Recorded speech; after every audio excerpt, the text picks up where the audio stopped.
오늘은 혼자 있을 때 심장마비가 오면 어떻게 해야 살아남을 수 있는지 제가 오랫동안 모은 실제 사례와 함께 단계별로 알려드리겠습니다. 당황스러워도 침착하게 단계를 기억하신다면 분명히 살아날 수 있습니다. 지금부터 함께 배워보시죠. 심장마비는 대부분 혼자 있을 때 찾아옵니다. 그 순간 누가 도와줄까 보다 중요한 건 내가 무엇을 하느냐입니다. 대부분의 분들이 증상을 느끼고도 괜찮아지겠지 하며 기다리시죠. 하지만 그 기다림이 생과 사를 가릅니다. 여러분도 혹시 몸이 이상한데 참고 견딘 적 있지 않으신가요? 의학적으로 심장마비가 시작되고도 약 10분의 골든타임이 있습니다. 문제는 많은 분들이 심장이 멈추면 바로 끝이라고 오해한다는 겁니다. 사실 그 시간 안에 올바른 행동을 하면 충분히 살아날 수 있어요. 심장은 완전히 멈추기 전에 여러 신호를 보냅니다. 가슴 중앙의 압박감, 왼쪽 팔로 퍼지는 통증, 식은땀, 어지럼증, 메스꺼움 같은 증상들이죠. 이런 신호들을 무시하고 참는 순간 우리는 스스로 골든타임을 놓치게 됩니다. 79세의 박말순 어르신 이야기를 들려드리겠습니다. 그분은 평소 작은 분식집을 운영하시면서 손님들께 따뜻한 국수 한 그릇을 내어주시는 분이셨어요. 어느 오후 손님이 뜸한 시간에 주방 한쪽에서 잠시 쉬고 계셨는데 갑자기 가슴이 꽉 조이는 통증이 밀려왔습니다. 처음에는 점심을 거르고 일해서 체한 줄 알았대요. 평소 소화가 잘 안 될 때면 비슷한 느낌이 있었거든요. 하지만 이번엔 뭔가 달랐습니다. 통증이 점점 심해지고 왼쪽 어깨까지 저려오기 시작했어요. 그때 그분은 며칠 전 경로당에서 들었던 응급교육이 떠올랐습니다. 강사가 말했던 심장마비 증상과 정확히 일치했거든요. 망설임 없이 즉시 주방불을 끄고 가게 문을 열었습니다. 그리고 카운터 옆 의자에 앉아 119에 전화를 걸었어요. 목소리는 떨렸지만 최대한 침착하게 상황을 설명했죠. 혼자 있고 가슴이 아프며 주소는 어디라고 말입니다. 신고를 마친 후에는 가게 문 앞에 의자를 놓아 구급대가 쉽게 들어올 수 있도록 했습니다. 구급대가 도착했을 때 그분은 여전히 의식이 있었고 자신의 증상을 설명할 수 있었어요. 병원으로 이송된 후 관상동맥이 막힌 것을 확인하고 즉시 스텐트 시술을 받았습니다. 의료진은 초기 대응이 정말 훌륭했다고 칭찬했대요. 증상 발생부터 병원 도착까지 32분밖에 걸리지 않았거든요. 시술 후 일주일 만에 퇴원하셨고 지금은 건강하게 가게를 다시 운영하고 계십니다. 만약 그분이 조금만 참아보자며 기다렸다면 어땠을까요? 아마 결과는 전혀 달랐을 겁니다. 그분이 살 수 있었던 이유는 단 하나, 생각보다 빨리 행동했기 때문이었습니다. 불안할수록 멈추고 순서를 떠올리는 것, 이것이 첫 번째 생존 단계입니다. 증상이 의심되면 1초라도 빨리 대응해야 해요. 참는 용기가 아니라 인정하는 용기가 생명을 살립니다. 여러분 댁 냉장고나 전화기 옆에 심장 응급 단계 메모를 붙여두세요. 간단하게 증상 체크리스트와 119 신고 방법만 적어두면 됩니다. 스마트폰을 쓰시는 분들은 잠금 화면에 주소와 긴급 연락처를 등록해두는 것도 좋아요. 응급 상황에서는 자신의 주소조차 기억이 안 날 수 있거든요. 이런 작은 준비 하나가 구조대의 도착 시간을 크게 앞당길 수 있습니다. 많은 분들이 증상이 와도 조금만 더 움직이면 괜찮아지겠지 하며 일상 동작을 이어갑니다. 설거지를 마저 하시거나 빨래를 거두시거나 청소를 끝내시려고 하시죠. 하지만 그 순간 심장은 이미 도움을 요청하고 있습니다. 혹시 여러분도 몸이 안 좋은데 일단 하던 일부터 끝내시려는 습관 있지 않으세요? 심장은 우리 몸의 펌프입니다. 이미 문제가 생긴 상황에서 더 일을 시키면 심근이 손상되어 상태가 급격히 악화될 수 있어요. 심장이 제대로 피를 보내지 못하는 상황에서 몸을 움직이면 더 많은 산소가 필요한데 심장은 그만큼 공급하지 못합니다. 그러면 뇌와 다른 장기들까지 산소 부족 상태가 되면서 쓰러질 위험이 커지는 거죠. 특히 계단이나 욕실처럼 위험한 장소에서 쓰러지면 심장마비보다 낙상으로 더 큰 부상을 입을 수도 있습니다. 72세의 이정의 어르신 경우를 말씀드릴게요. 그분은 평소 깔끔한 성격으로 집안일을 철저하게 하시는 분이었습니다. 매일 오후 이 시가 되면 점심 설거지를 하시고 주방을 깨끗이 정리하는 게 일과였어요. 그날도 마찬가지였습니다. 설거지를 하시다가 갑자기 어지럼증이 찾아왔어요. 고개를 들 수 없을 정도로 심한 어지럼증이었죠. 동시에 속이 메스껍고 가슴이 답답한 느낌도 들었습니다. 처음에는 단순한 소화불량이라고 생각했어요. 점심을 좀 많이 드셨거든요. 그래서 물만 한 잔 마시고 좀 쉬면 나아지겠지 생각하며 계속 설거지를 하려고 했습니다. 그런데 그때 며칠 전 보건소에서 받았던 심장마비 교육 자료가 떠올랐대요. 어지럼증과 메스꺼움도 심장마비 증상일 수 있다는 내용이었죠. 순간 불안한 마음이 들었습니다. 고민하는 시간은 길지 않았어요. 혹시 모르니 일단 안전하게 대응하자고 마음먹었습니다. 즉시 수도꼭지를 잠그고 설거지를 멈췄어요. 그리고 주방에서 거실로 천천히 걸어 나왔습니다. 거실 소파 옆 바닥에 방석을 깔고 그 위에 앉았죠. 계속 서 있으면 쓰러질 것 같았거든요. 앉은 자세에서 심호흡을 몇 번 하고 나니 조금 안정이 되었습니다. 그 상태에서 휴대폰을 꺼내 119에 전화를 걸었어요. 신고를 하는 동안에도 그분은 계속 앉은 자세를 유지했습니다. 구급대원이 증상을 물어보자 차분하게 대답했죠. 어지럽고 메스껍고 가슴이 답답하다고요. 구급대원은 절대 움직이지 말고 그 자리에 계속 앉아 있으라고 당부했습니다. 약 6분 후 구급대가 도착했고 그분은 여전히 의식이 명료한 상태였어요. 병원에서 검사한 결과 경미한 심근경색이 진행 중이었습니다. 다행히 즉시 치료를 받아 큰 후유증 없이 회복하셨죠? 나중에 담당 의사는 초기 대응이 정말 잘 됐다고 말했습니다. 만약 설거지를 계속 하시거나 욕실에 가셨다면 쓰러지셨을 거라고요. 특히 서 있는 상태에서 쓰러지면 머리를 다칠 위험이 크고 욕실처럼 좁고 딱딱한 곳이라면 더 위험했을 거래요. 그분의 그 한 가지 결정, 즉시 설거지를 멈추고 안전한 곳에 앉은 것이 생명을 지켰던 겁니다. 이상 신호를 느끼면 즉시 멈춤이 첫 대응입니다. 하던 일이 아무리 중요해 보여도 생명보다 중요한 건 없어요. 서 있던 자리에 그대로 멈추거나 안전한 낮은 곳에 앉으세요. 가능하면 바닥이 평평하고 부드러운 곳이 좋습니다. 소파 옆이나 침대 옆, 거실 한가운데 같은 곳이죠. 집안의 안전구역을 미리 정해 두시는 것도 좋습니다. 쓰러져도 다치지 않을 만한 곳, 구급대가 쉽게 접근할 수 있는 곳을 평소에 생각해 두세요. 욕실이나 계단에서 증상이 시작되면 절대 그곳에 머무르지 마시고 최대한 빨리 평평한 바닥으로 이동하셔야 합니다. 이동하는 것조차 힘들면 그 자리에 주저앉는 게 낫습니다. 서 있다가 쓰러지는 것보다 앉아서 쓰러지는 게 훨씬 안전하거든요. 많은 분들이 조금만 참아볼까 하다가 신고 타이밍을 놓칩니다. 119에 전화하는 게 민망하거나 괜히 소란을 피우는 것 같아서 망설이시죠. 하지만 심장마비는 시간이 지나면 치료조차 늦습니다. 여러분은 혹시 응급 상황에서도 다른 사람들에게 폐를 끼칠까봐 걱정하신 적 없으세요? 심장 혈관이 막힌 후 90분 안에 뚫어야 근육 손상을 막을 수 있습니다. 이 시간을 골든타임이라고 부르는 이유죠. 시간이 지날수록 심장 근육이 죽어가고 그만큼 회복이 어려워집니다. 심지어 목숨을 건져도 심장 기능이 크게 떨어져 평생 고생할 수 있어요. 그래서 신고 시점이 곧 생존 확률이자 회복 정도를 결정합니다. 민망함이나 미안함보다 생명이 먼저입니다. 68세 김도현 씨의 경우를 소개해 드리겠습니다. 그분은 평소 협심증이 있어서 니트로글리세린이라는 약을 항상 휴대하고 다니셨어요. 의사가 가슴이 아프면 즉시 이 약을 혀 밑에 넣으라고 교육했거든요. 어느 날 저녁 혼자 집에서 텔레비전을 보고 계시는데 갑자기 가슴 중앙에 압박감이 느껴졌습니다. 마치 무거운 돌이 가슴을 짓누르는 것 같았대요. 즉시 거실 탁자 위에 둔 가방을 열고 약통을 꺼냈습니다. 손이 떨렸지만 침착하게 약 한 알을 꺼내 혀 밑에 넣었어요. 약이 녹으면서 약간 얼얼한 느낌이 들었고 2분쯤 지나니 통증이 조금 나아지는 것 같았습니다. 하지만 완전히 사라지지는 않았죠.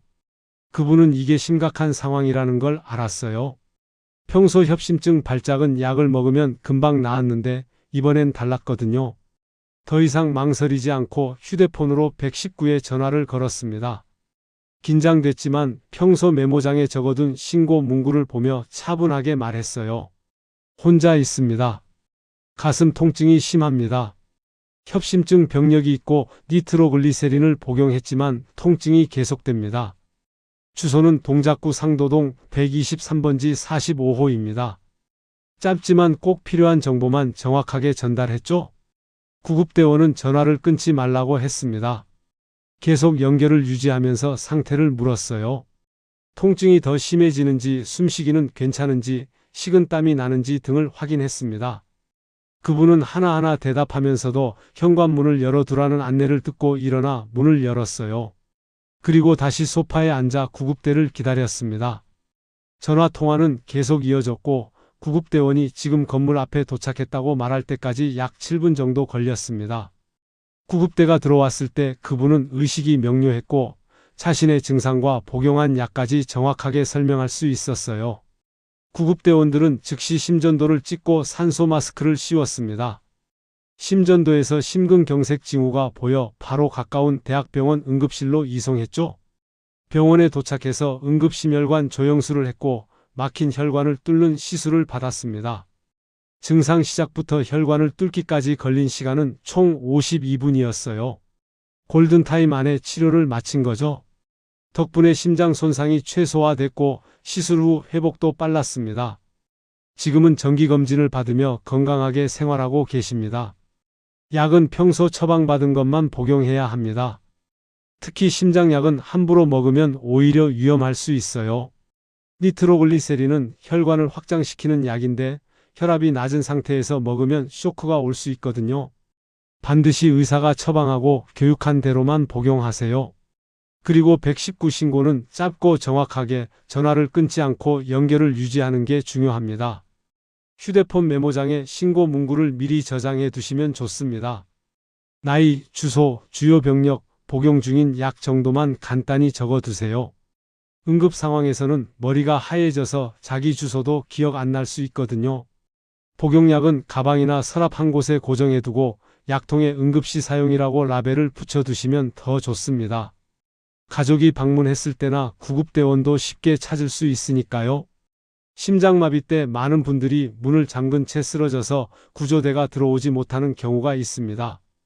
특히 혼자 사시는 분들은 평소 습관적으로 문을 잠그고 계시잖아요.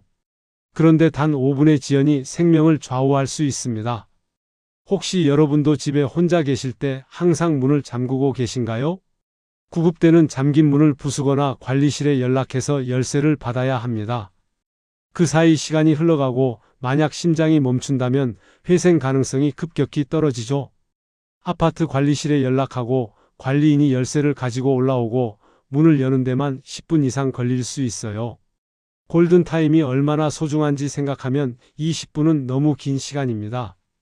그래서 증상이 느껴지는 순간 제일 먼저 해야 할 일 중 하나가 바로 문을 여는 겁니다. 74세 최강수 씨 이야기를 들려드리고, 그분은 평소 고혈압과 당뇨가 있어서 정기적으로 병원에 다니시던 분이었습니다. 약도 잘 챙겨 드시고 관리도 열심히 하셨죠?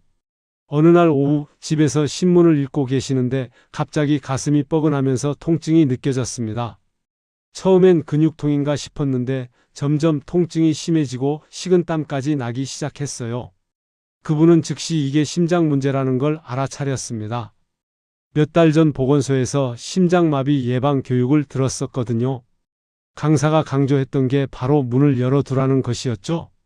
망설임 없이 현관으로 가서 도어락을 열었습니다. 손이 떨렸지만 비밀번호를 눌러 문을 활짝 열어뒀어요. 그리고 현관 신발장 위에 있던 인터폰 버튼을 눌러 관리실에 연락했습니다. 목소리는 약했지만 최대한 또렷하게 말했어요. 503호인데 심장이 아파서 119를 불렀으니 구급대 오면 올려보내달라고요. 그 다음에는 거실 소파로 돌아왔습니다. 소파에 그냥 눕지 않고 쿠션을 등 뒤에 대고 상체를 세웠어요. 교육받을 때 심장마비 때는 상체를 좀 세워야 숨쉬기가 편하다고 들었거든요. 각도는 대략 30도에서 45도 정도 쿠션 두세 개를 쌓아서 기대 앉는 자세였습니다. 그리고 벨트를 풀었어요. 넥타이는 안 하고 있었지만 셔츠 윗단추도 풀어서 목 주변을 편하게 했습니다.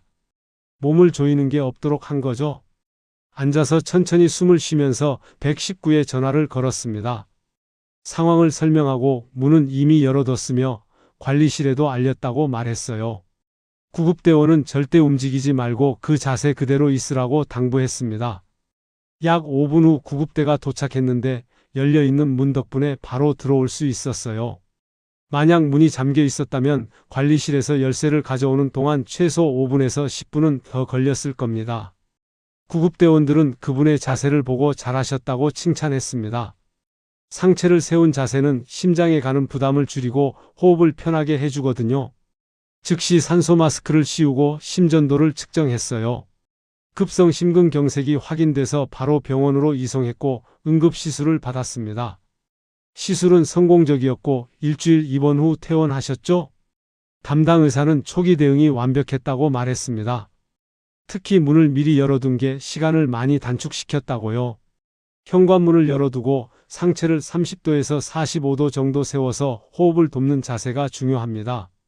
완전히 누우면 심장에 부담이 가고 숨쉬기가 더 힘들어질 수 있어요. 조이는 옷은 느슨하게 풀어주세요. 벨트, 넥타이, 브래지어 같은 것들이요.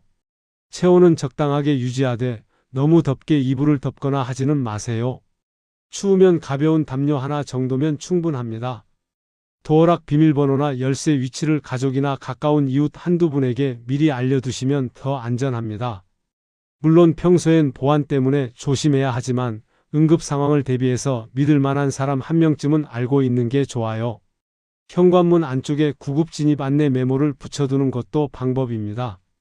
119에 신고했고 문은 열어뒀으니 바로 들어오라는 내용이요. 이런 작은 준비가 구조 시간을 크게 단축시킵니다. 심장마비의 가장 무서운 점은 공포로 인해 호흡이 흐트러지는 것입니다. 가슴이 아프니까 더 무섭고 무서우니까 숨이 가빠지고 숨이 가빠지니까 더 아픈 악순환이 생기죠. 과호흡은 심장의 부담을 더 크게 만듭니다.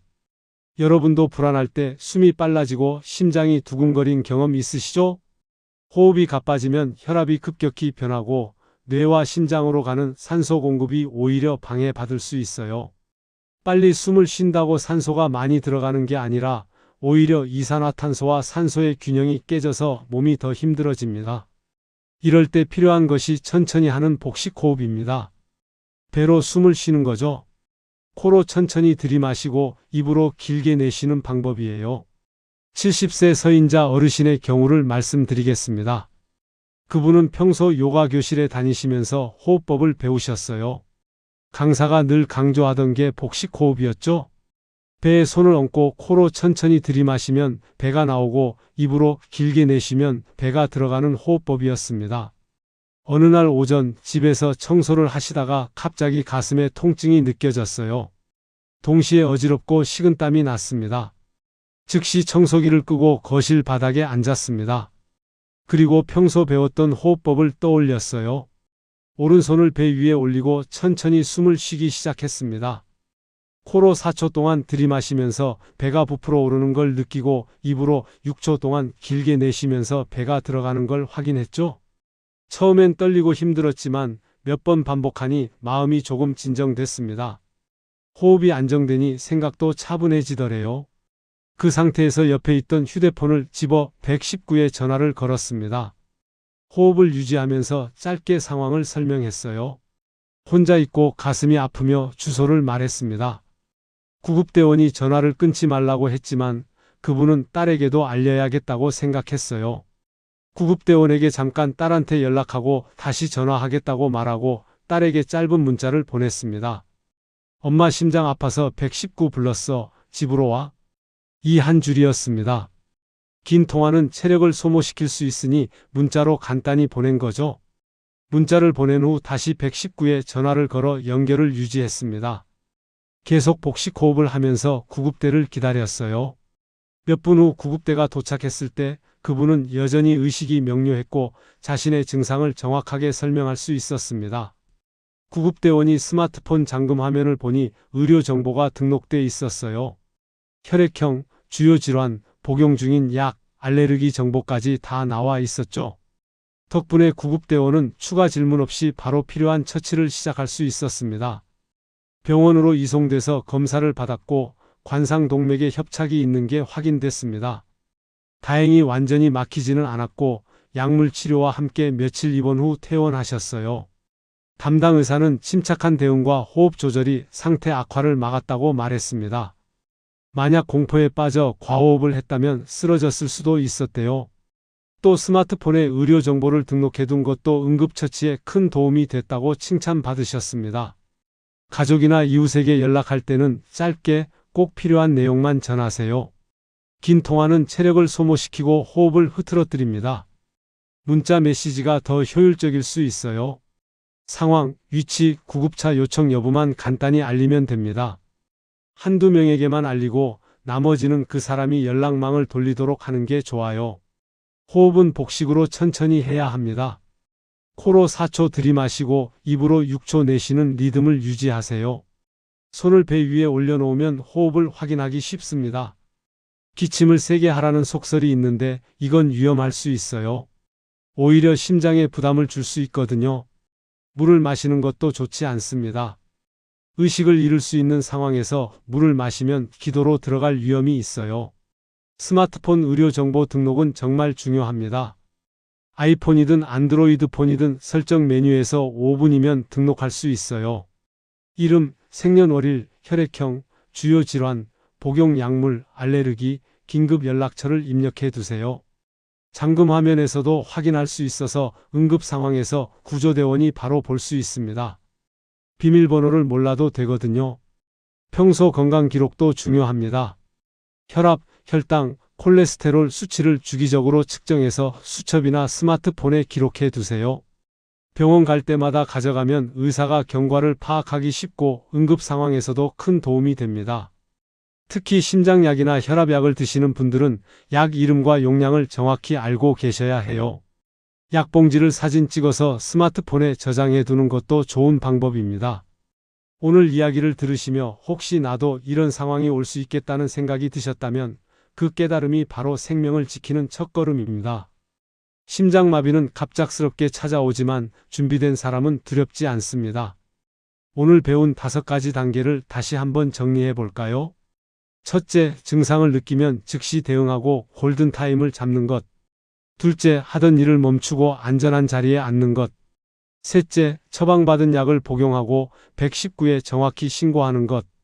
넷째, 문을 열고 상체를 세워 호흡을 돕는 자세를 취하는 것. 다섯째, 천천히 복식 호흡을 하며 평소 준비한 의료 정보를 활용하는 것입니다. 이 단계들을 메모해서 냉장고에 붙여두시고 가족들에게도 알려주세요. 혼자 사시는 분들은 특히 더 중요합니다. 이웃이나 관리실에 내 상황을 미리 알리고 비상연락처를 공유해 두는 것도 좋은 방법이에요. 당황하지 않고 순서를 떠올리는 순간 그 침착함이 생명을 살립니다. 심장마비는 노화의 자연스러운 과정이 아닙니다.